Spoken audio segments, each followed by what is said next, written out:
Hey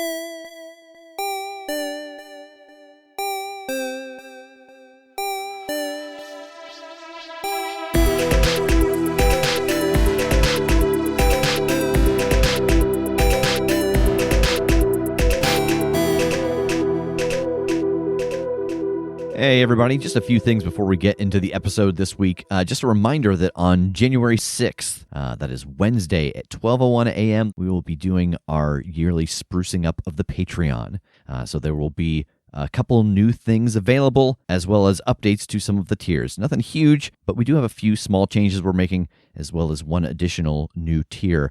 So you can find all of that live on the website at 12:01 a.m. on Wednesday, January 6th. And I will also give a description of everything that's changing in the intro to the episode that comes out that day. And the other thing I want to mention is that we are doing our push for partner on Twitch in the month of January. So just a reminder for this coming week, on January 2nd at 6 p.m., which is a Saturday, we will be playing The Witch is Dead. I will be running that, and all the players will be familiars of a witch who was killed by a witch hunter, and they are out for revenge. On January 4th at 8 p.m., we'll be playing Left 4 Dead with jump scares and some mods activated. And then on January 7th at 8 p.m., Kim and Megan will be playing Who's Your Daddy?, where you play a hapless parent and a determined baby struggling for the life of the child.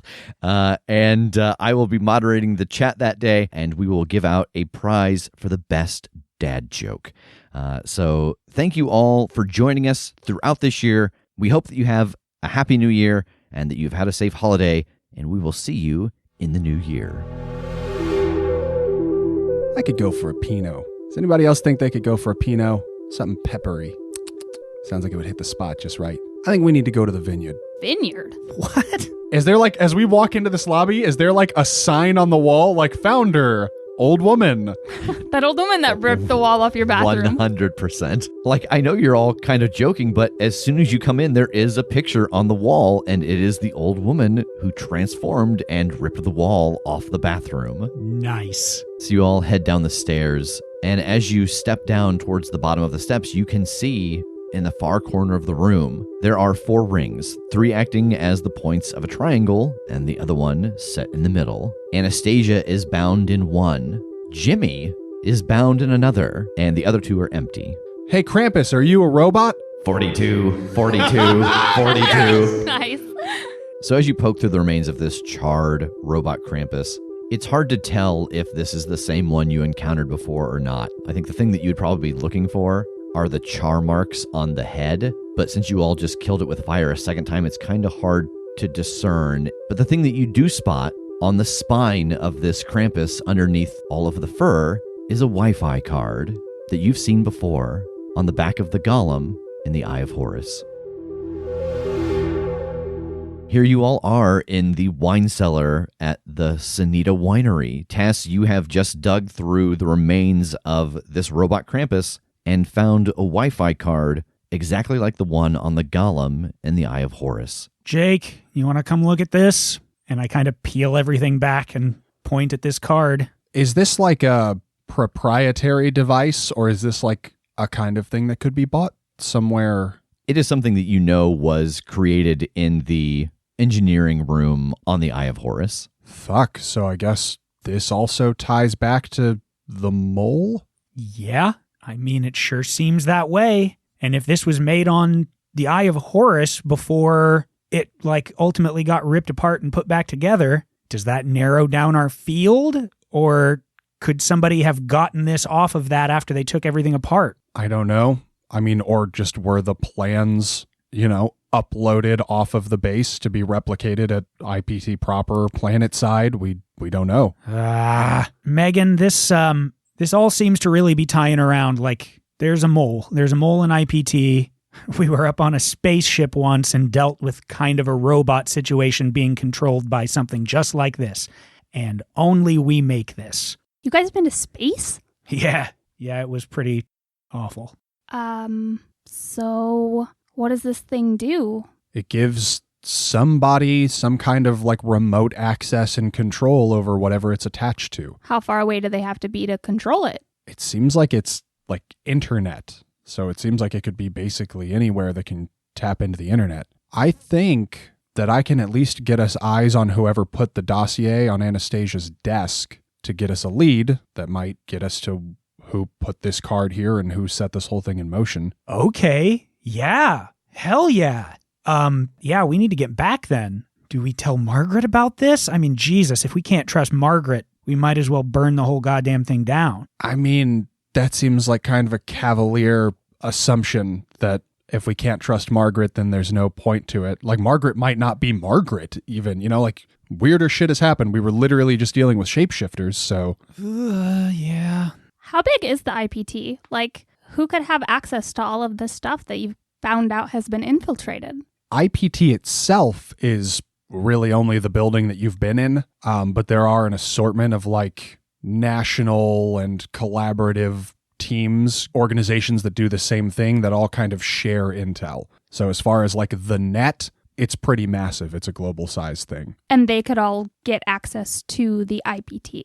Like, I'm just wondering how long is our list of suspects, I just don't think we know yet. Like, I know they share information that the space stations that have existed is because they've all pooled resources and information. So we need to figure that out. We need to figure out what kind of stuff they shared. I wonder if I can figure out how to analyze this card and see when it was built. Because, I mean, if it was built on the Horus while it was still active, that absolutely puts our pool into a much smaller, easier to manage situation. But if not, I mean, God, it could, we could have some work. Do we want to start with the file then? Taking a look and seeing who put it there? Yeah, I mean, it couldn't hurt. What is Anastasia's office situation? Is she in the bullpen? Does she have her own, like, closed-door office? Everybody's got a closed-door office. Oh, okay, good. I was afraid that we were going to have to somehow try to evacuate the floor so that I could view another place, view another time without everyone seeing, but that'll make this easier. Yeah. You'll have to do something, like you won't be able to use magic in the IPT unless you take down the defenses. You can't teleport in, you can't use magic, like you can't do things inside their wards unless you were to turn them off. Oh, God. Okay, so having talked about like that now that I know how to do magic, can I draw on, like I've been present when wards were taken down so that blocking of spell effects was negated. Do I think I could do that? Yeah, I don't see why not. I mean, you have been studying magic and you've got photos of different runes and wards between Rev's place and the Eye of Horus, even in Mother Hen. That's something you could figure out. Okay. Yeah, we can start with trying to view the desk. Magic is kind of barred inside of headquarters. I think I could disrupt that, but that in and of itself is a pretty dangerous game to play. If I kind of disrupt the magic blocking that they use to protect themselves and HQ. I wonder if there's a way to kind of, I don't know, change the boundaries almost, like just to exclude a part of headquarters so that I could just lower the wards in her office, but I think that's going to take me some time and some research to figure something else out. Anastasia, did you have any other back and forth with anyone besides like checking in with Jingles?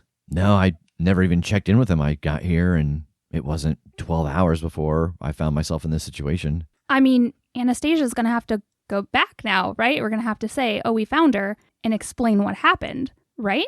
We don't have to do that. If there's a compelling reason not to, if we want to keep her under wraps and say we couldn't crack it, she's gone, there's nothing there. I mean, I don't know why, but that's something we have in our pocket if we want to keep somebody feeling like they have accomplished their goal. Yeah, but how long can we ride on that, Yeah, probably not long. I kind of feel like either way the jig is up for me. Either I show up and tell the story. I can't imagine if there is a mole who set this trap up for me, they wouldn't be aware if I escaped the trap.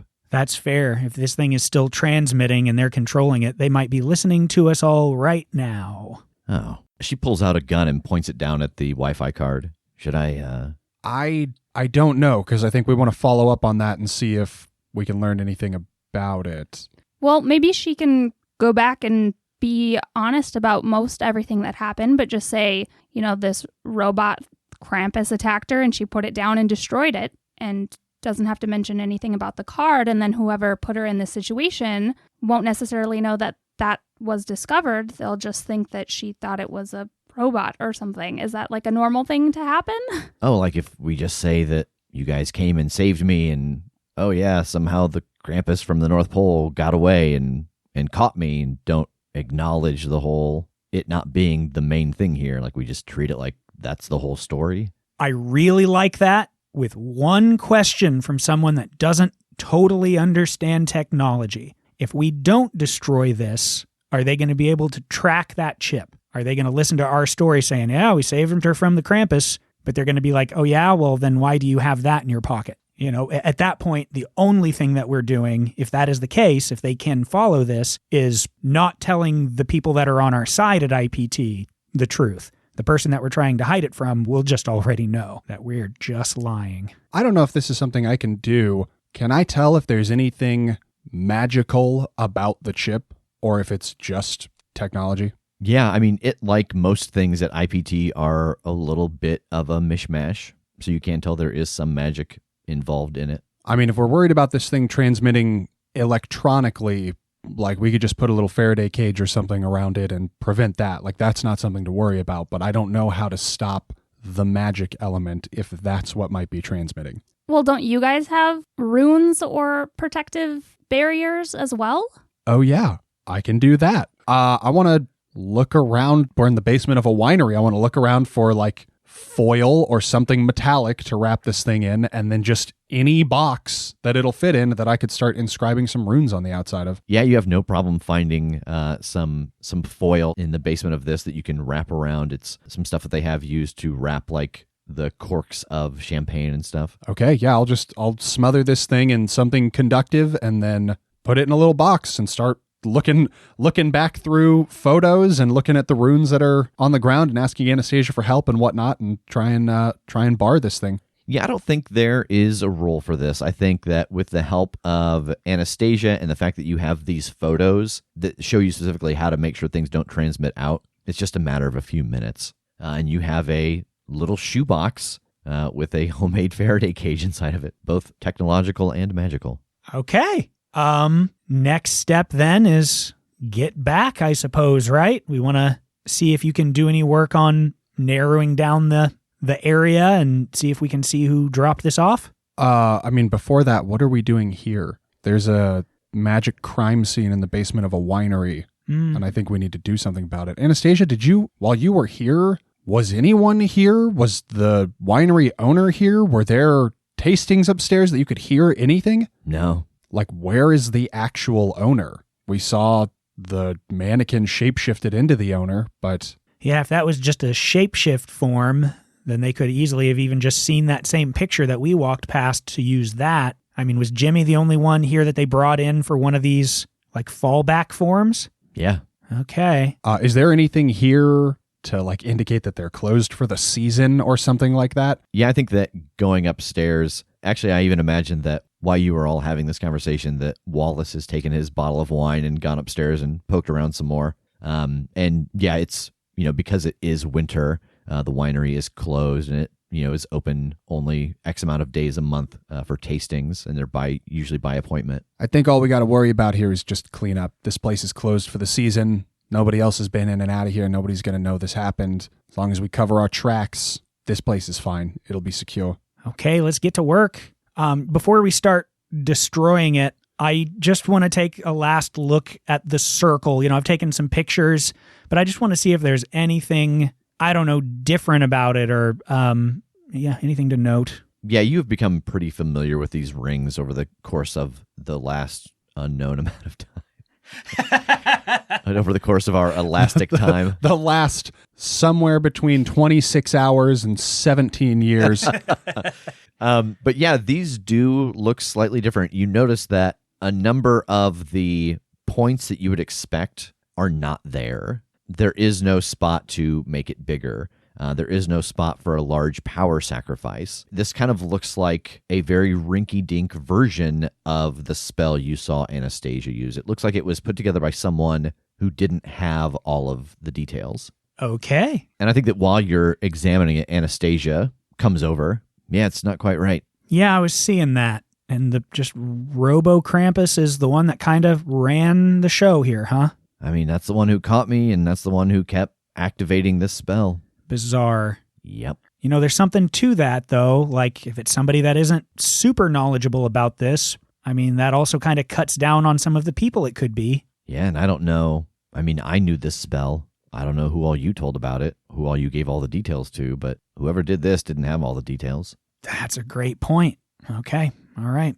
And I'll start kind of disassembling it and just trying to get rid of it. I want to look at the mannequins. Okay. Is there like a like the name of the manufacturer stamped on the back or something? Like, what can we figure out like where these came from? Yeah, did they bring them? Why are there so many mannequins in the basement of this winery?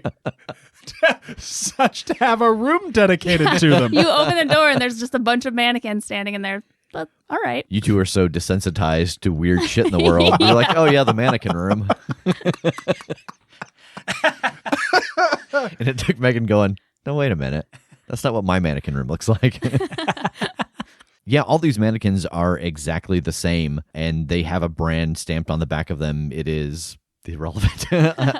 McGuffin and Co. But yeah, they are all the exact same mannequin. A simple Google search shows you that they're ones you can order off of Amazon. Let me just open up the Amazon app real quick.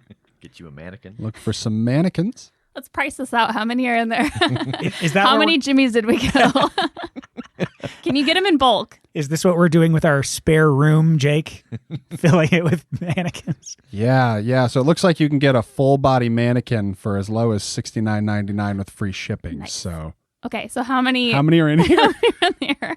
In here, there are about a dozen. Jake, is there a discount if you buy in bulk? There doesn't appear to be. So we know we're dealing with a culprit with a budget of at least $840. Now, okay, so that's the dozen that are in here, including the Oh, God. how many? Was it 7 that we murdered earlier? Yeah.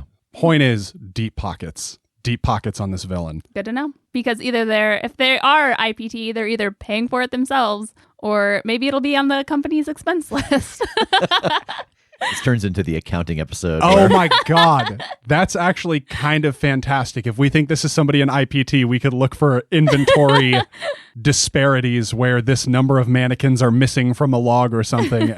That's I'm writing that down. I like that IPT would have a mannequin budget that you would be able to track down missing mannequins. And especially that nobody thought it out of out of the ordinary, that they're just like, yeah, approved. I mean, come on. You have to like set up the armor and the fun stuff on something when you're testing out new weapons. There's got to be things that pop up for like the training, like when you're going through the slaughterhouse. What the fuck why can't I think of the term for when you walk through and you shoot targets? It's slaughterhouse. No, don't say anything. It's slaughterhouse. Damn it, what is it called? No, that's it. It's in Warzone. We refer to it by name. Yeah, the I don't even want to know. shoot house. That can't be what we call it. Is that really? That is what we call That it. sounds made up.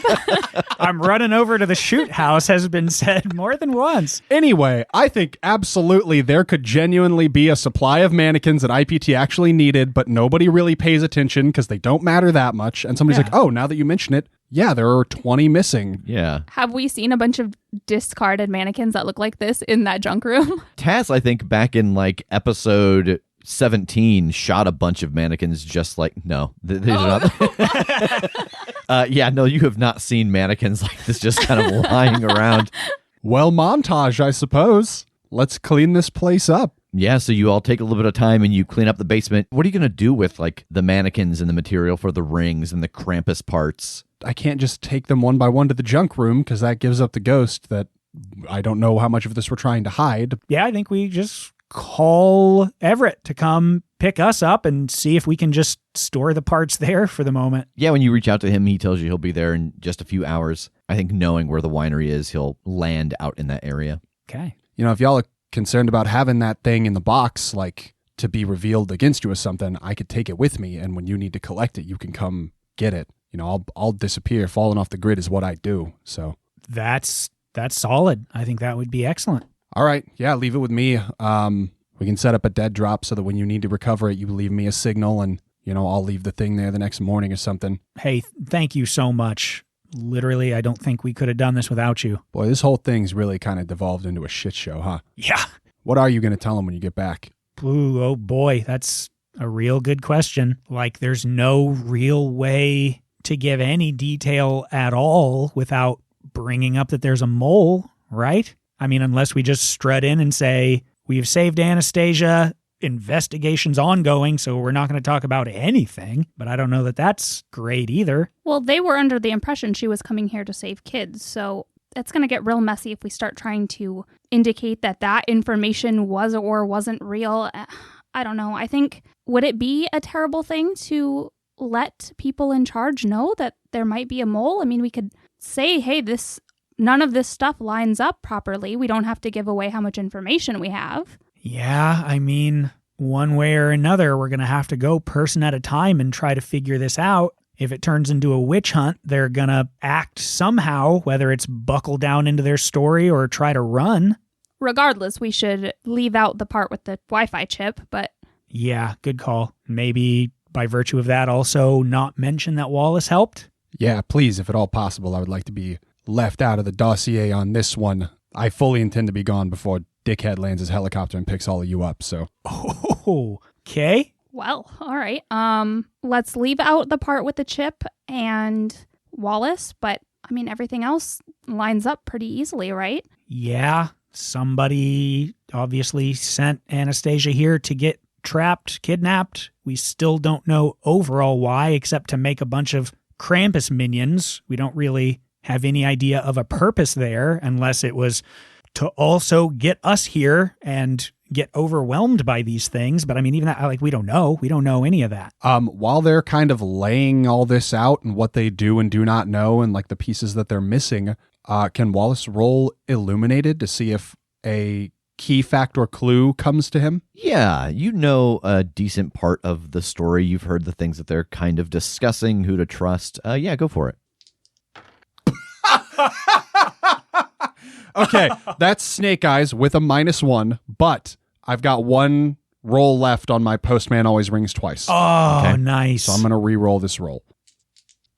8. So the Secret Masters need him to complete a task for him, and once it's done, they'll reveal that key fact, clue, or technique. Yeah, well, you have the sense that as you're hearing them talk about this, you remember hearing about a underground robot fighting group. And you feel like if you spend some time and go investigate them and get it shut down, because it's pretty dangerous, that you might find some information there about robots and particularly about this mix of magic and technology. Okay, I think he just kind of tucks that away. Like, oh, maybe that's where I'm going after this. Okay.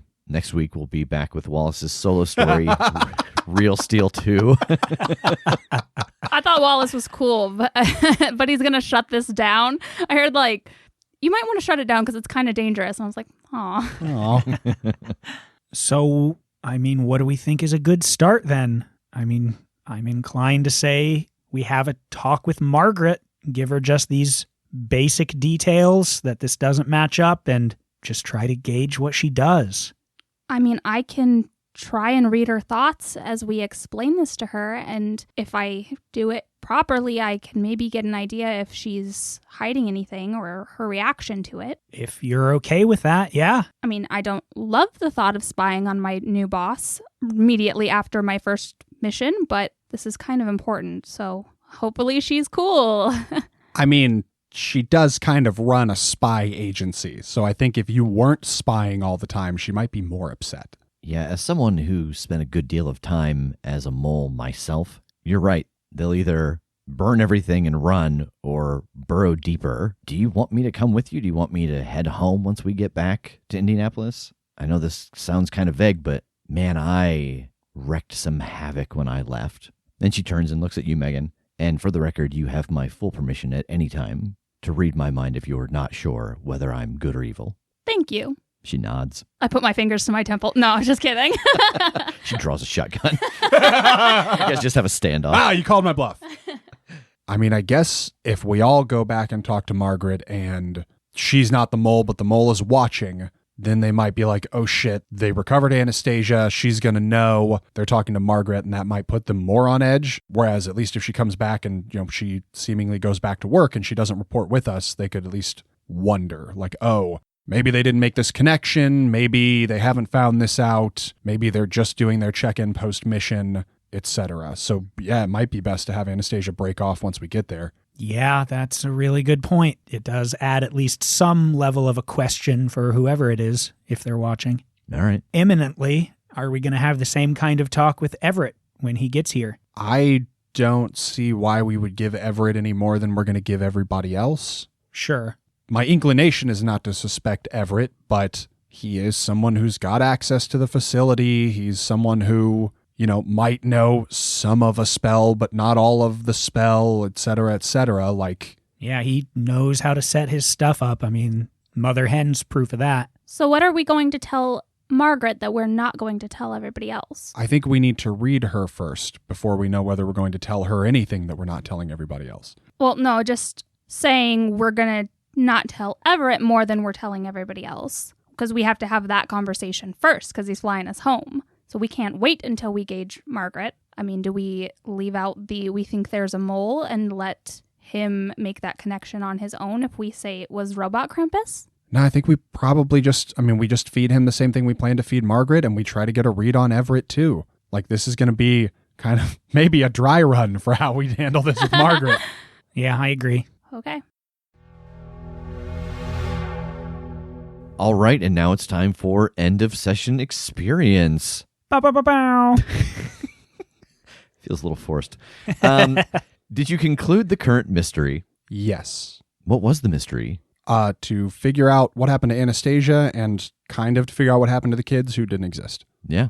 Did you save someone from certain death or worse? Yeah, I think so. Random Jimmy, we did get Anastasia out of there. Sword of Wallace from the peril that was surrounding him. Did we learn something new and important about the world? Yeah, that somebody is trying the different formats with the magic circles. They're doing something with that to cause different effects or something. And do we learn something new and important about one of the hunters? I feel like no. All right, so everybody gets 2 points of experience and 6 gear points. Does anybody level up? Yeah. Yep. Yeah. Oh, well, all right. What's everybody taking? I think I'm just doing a stat boost. I am bringing my cool from a 2 to a 3. Oh, you are so cool. So cool. I can feel it in the room already. I'm going to take another one of my spooky moves, and I'm going to go with the big whammy. You can use your powers to kick some ass. Roll plus weird instead of plus tough. The attack has 2 harm, close, obvious, ignore armor. On a miss, you'll get magical backlash. Nice. All right, Jake. I am taking a move from another playbook. I'm taking another hex move. It is called Force of Will. When you apply your will to dispelling a magical effect, blocking a spell, or suspending a phenomenon, roll plus weird. On a hit, momentary magics are canceled completely, and long-lasting spells and effects are suspended temporarily. On a 10+, you can also spend luck to instantly snuff out a powerful spell or strange effect. On a 7 and 9, you take 1 harm as the strain of dismissing magic unravels you. Does it have on a miss? No. Good. The world is your oyster. So we haven't had a chance to do this in a while. Is there anything you all want to talk about in the sense of what's going on or just the mystery, or you feel like you're good for now? I mean, I have a lot of thoughts, but I also don't want to bring them up and then everyone tell me later how horribly, hilariously wrong I was. So I'm just going to bury that down deep. If you don't speculate, you can't be proven wrong. Exactly. You can't be proven right, but it's more important that you can't be proven wrong. Well, so a couple things that I want to mention. We are using some moves that are new to us, and I have gotten in kind of a bad habit of having people call for moves instead of describing what they're doing and then me calling the moves. So just for anyone playing along at home, I am going to work on adjusting some of those things to make sure that, just narratively speaking, we're spitting these moves proper. Wow.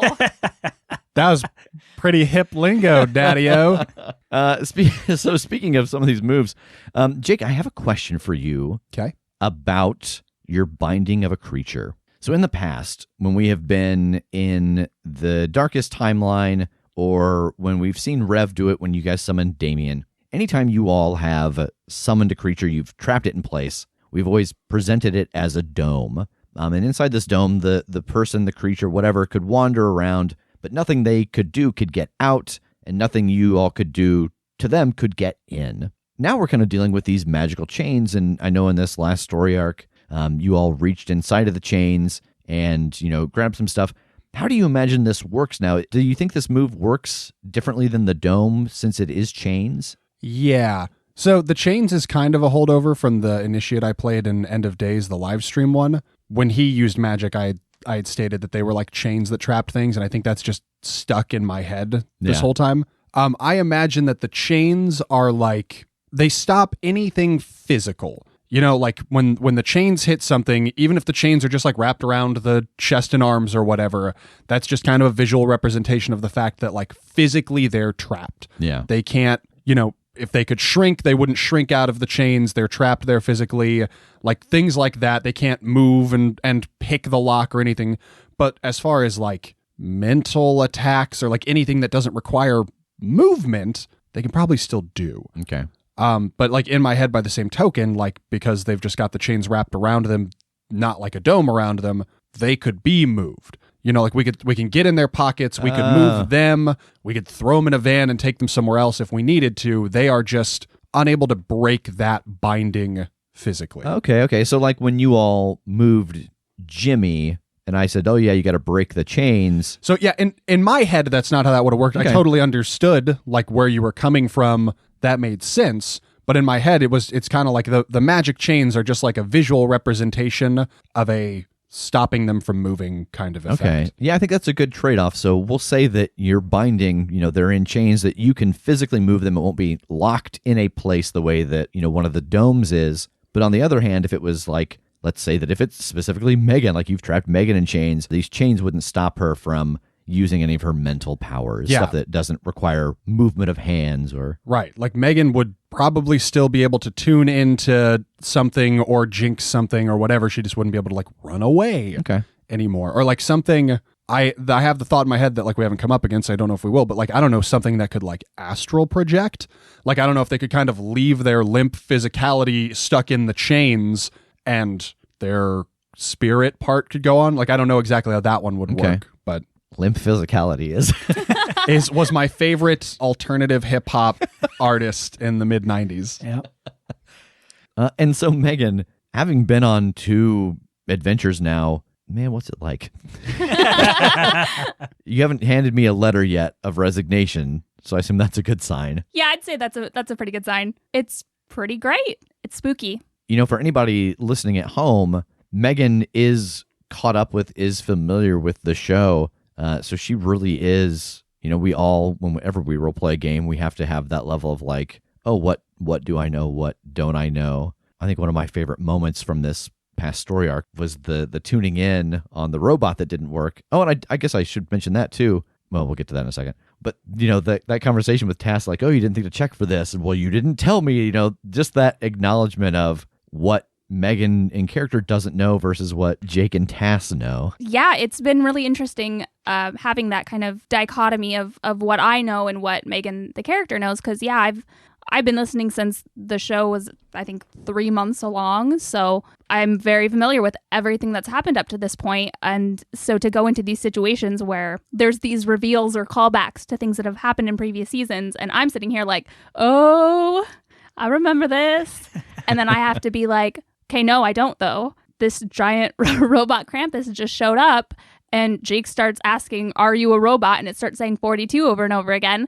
That means literally nothing to me, and I have to I have to act as such. So yeah, it's been really interesting having to separate my knowledge of the show from what my character knows. Yeah, you got a hard job. It's weird enough to do the version of yourself when playing a game like this, but yeah, you got it in a weird kind of difficult way, and you're kicking ass. It's so good. It's so interesting to, well, literally to watch you do. Hey, thanks. And, you know, talking about the tune-in moment, I don't think I've done this in a while, but I do want to throw out there, because, you know, the moves work. The creatures in this last story, the Krampus and its minions, the minions, one of their moves was specifically that they had this monster mind and they had this human mind, and then the robot Krampus doesn't have a mind. And because we had decided that Megan's powers were mental powers, it just seemed fitting that the tune-in would not catch the robot Krampus, and that her telepathy and her tune-in would catch both personalities inside of the minion Krampuses. So yeah, I feel so bad. I didn't mean to yell at Megan. I was so mad that the Krampus didn't have a mind to read. That's all I meant. I'm sorry, Megan. I love you so much. Yeah, no, that's something that's also, I think, really funny is every time, you know, there's something that's brought up, I have to remember like, oh, I'm not aware of this. But the guys aren't necessarily thinking about that. So when they do something or say something, I have to then prompt again, like, I have literally no idea. Why didn't you tell me this? But they wouldn't think to either, because literally everything that they encounter, that they've already encountered, would have to be explained. So yeah, it's been really funny to see that happen and play out. As she's talking about this and like having to like remind us of things, the monologue from Man of Steel where he's talking about how they will stumble, they will fall, but in time they will join you in the light. Like, that's all I could think of. Is that, like, Megan's job, she has been sent here to like harness us and to remind us, like, hey, stop it. I would never. God, it would be way easier if we could just do something like give her like a pill or something so that she would just be caught up with everything that went on. we need those for adventures. I am actually not fond of taking pills, so I would prefer if you have it in a gummy form. That would Oh, be yeah. great. In a chewable, preferably. We can do that. That'd be lovely. I'm just going to put it in your pudding. Like, that's the best I can do.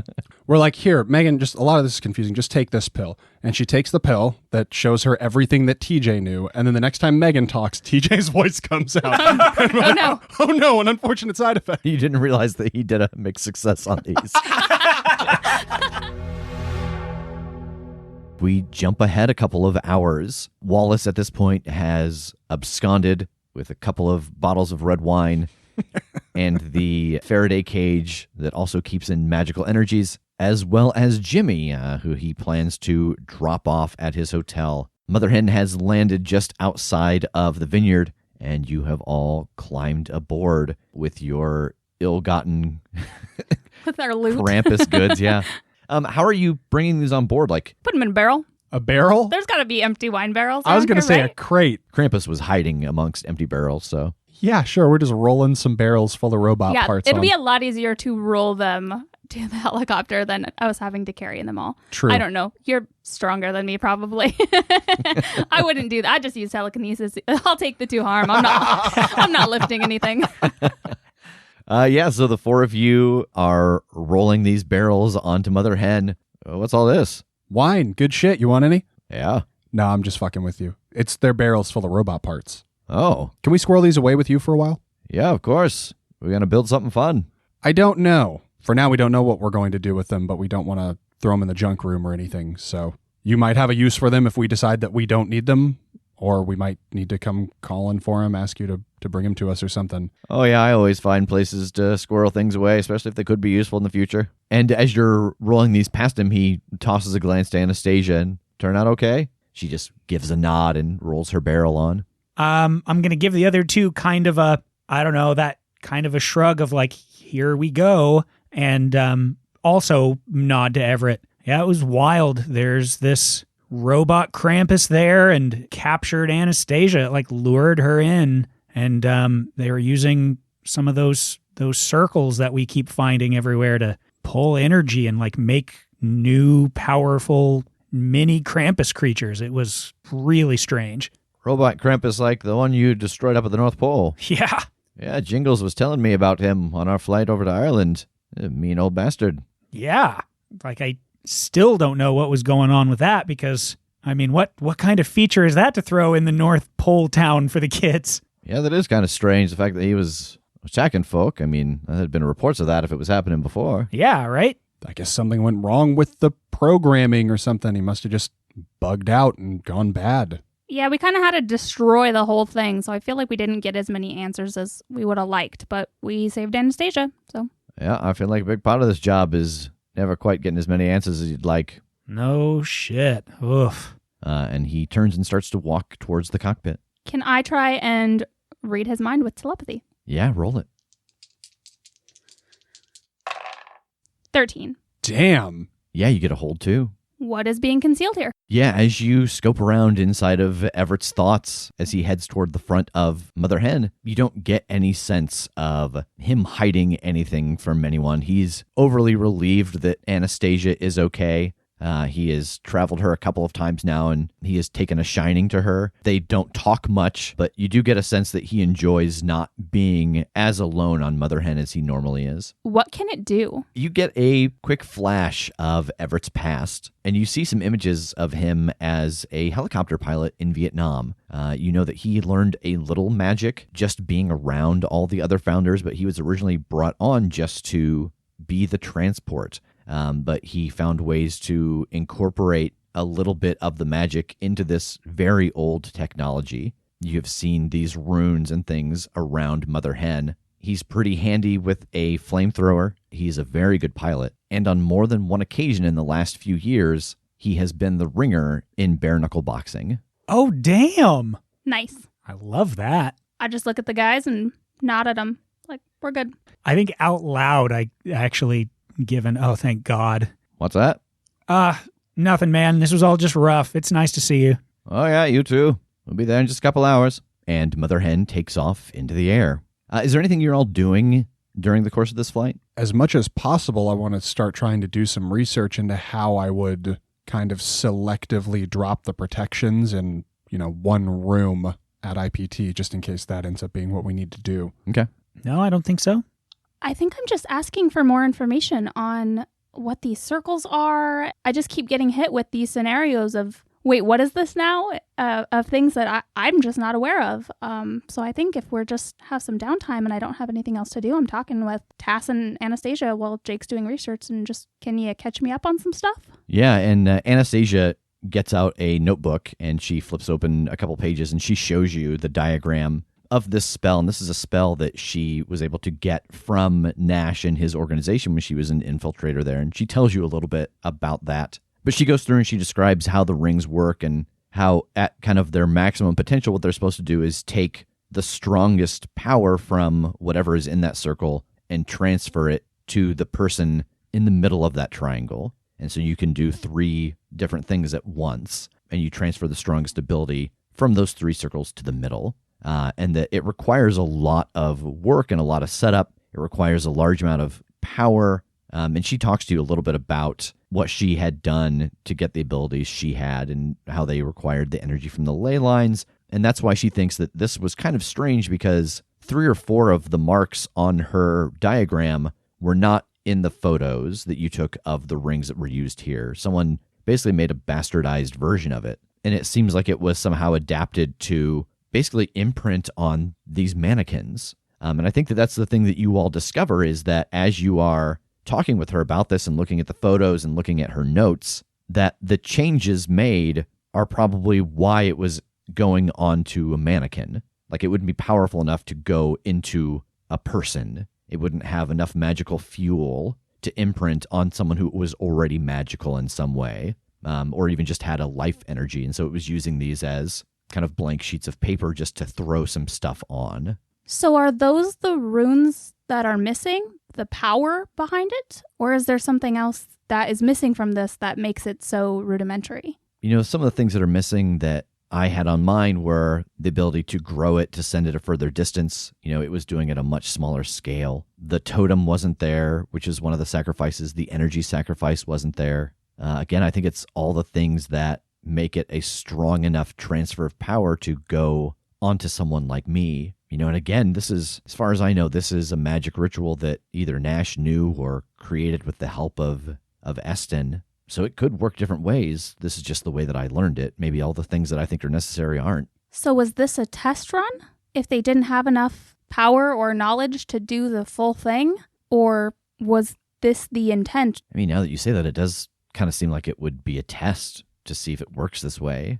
Huh. Yeah, that's a good thought. But why you? If this can come from any creatures, like, there's plenty of monsters out there, right? Yeah, but if they're in a good position to get somebody that they know has power into the mix, I mean, why work harder? Well, I think luring somebody who has the potential to fuck up your plans is a lot more dangerous than going to find some random creature that has cool powers. I agree with that, with the exception of we don't know their situation. For all we know, they're desperate. We've gleaned a lot from this and we've done some damage. If they're in a hurry all of a sudden, maybe this is just working smarter, not harder for what they need to do fast. And hell, if they can take out a couple of the IPT's operatives in the meantime, that seems like that's probably a plus for them too. Just didn't go their way this time. And whoever it was that was running this, if it wasn't this robot Krampus, it just learned a couple things about me that no one knew before. Oh, shit. Like what? Like Nash's organization, they didn't know I could shapeshift. They didn't know I could turn invisible. Now they do. Oh, no. And imagine if you could grab your enemy, throw them into a makeshift circle, and discover what their strongest ability was. Oof. Mm-hmm. You know, I could have been asleep and never even known this was done to me because it didn't take the power from me. You know, the one that I do, the big one, takes the power. This one just kind of copied it. Then yeah, that is looking way, way, way more like a series of different kinds of tests. How does it work? How can they do it without the big power? Replication over transference. Like, yeah, okay. Now we just got to figure out who. How's that research coming, Jake? Pretty good. And as you're having this conversation, the helicopter is filled with an odd silence as the whump, whump, whump of the propellers stops. The engines cut out, and Mother Hen begins to plummet towards the ground.